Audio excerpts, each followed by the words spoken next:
So இன்னைக்கு night 7 மணிக்கு the greatest of all time படத்துக்கான செகண்ட் சிங்கிள்க்கான ப்ரோமோ ரிலீஸ் பண்ண போறோம் அப்படின்னு சொல்லிட்டு டீம் அஃபிஷியல் அனௌன்ஸ் பண்ணியிருந்தாங்க. இன்னைக்கு காலைல 11 மணிக்கு ஒரு போஸ்டர் வருமா. போஸ்டர் பார்க்க நல்லா இருந்துச்சு. கோ டீம்ஸும் அதே கரெக்டா 7 மணிக்கு சாங்க்கான ப்ரோமோ ரிலீஸ் பண்ணிட்டாங்க. சாங்க்கான ப்ரோமோ பார்க்க நல்லா இருக்கு. சாங்க்கான ப்ரோமோல சாங் கேட்க நல்லா இருக்கு. ஃபுல் சாங்க நாளைக்கு ஈவினிங் 6 மணிக்கு நம்மளாம் கேட்க வந்து போறோம். முக்கியமா இந்த ஒரு சாங் டிஏஜிங் கேரக்டருக்கான சாங்கா தான் இருக்க போகுது அப்படிங்கிறது நேத்திக்கு ரிலீஸ் பண்ண போஸ்டர் பார்க்கும்போது தெரியவும் செஞ்சுச்சு. ஸோ இன்னைக்கு காலை 11 மணிக்கு ஒரு போஸ்டர் ரிலீஸும் பண்ணியிருப்பாங்க. Announcement poster. அந்த ஒரு போஸ்டர் டிஏஜிங் கேரக்டர் பார்க்கும்போது ஒரு சின்ன ஒரு பயம் வந்து இருந்துச்சு. பட் ஆனா இந்த ஒரு ப்ரோமோ பார்க்கும்போது ஓகே நல்லா இருக்கு அப்படிங்கிற ஒரு ஃபீல் வந்து கிடைச்சிச்சு. கண்டிப்பா the greatest of all time படத்த நம்ம வந்து பார்க்கும்போது, தியேட்டர்ல இருந்து பார்க்கும்போது, இன்னுமே இந்த ஒரு டிஏஜிங் கேரக்டர் சூப்பரா இருக்கும் அப்படின்னு சொல்லிட்டு நான் எக்ஸ்பெக்ட் வந்து பண்றேன்.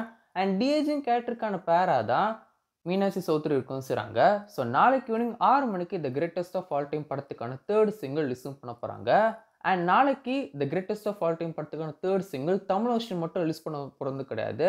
தமிழ், தெலுங்கு, ஹிந்தி அப்படி சொல்லிட்டு இந்த 3 லாங்குவேஜ்க்கான சாங்குமே ரிலீஸும் பண்ண போறாங்க.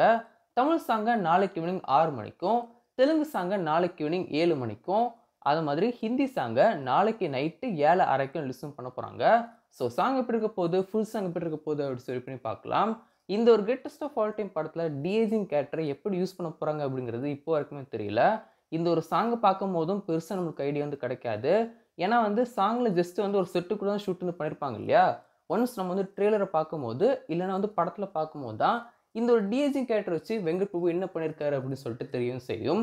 இந்த ஒரு டிஏஜிங் கேரக்டர் விஜய் சாருக்கான பையனா தான் இருக்க வந்து போதா?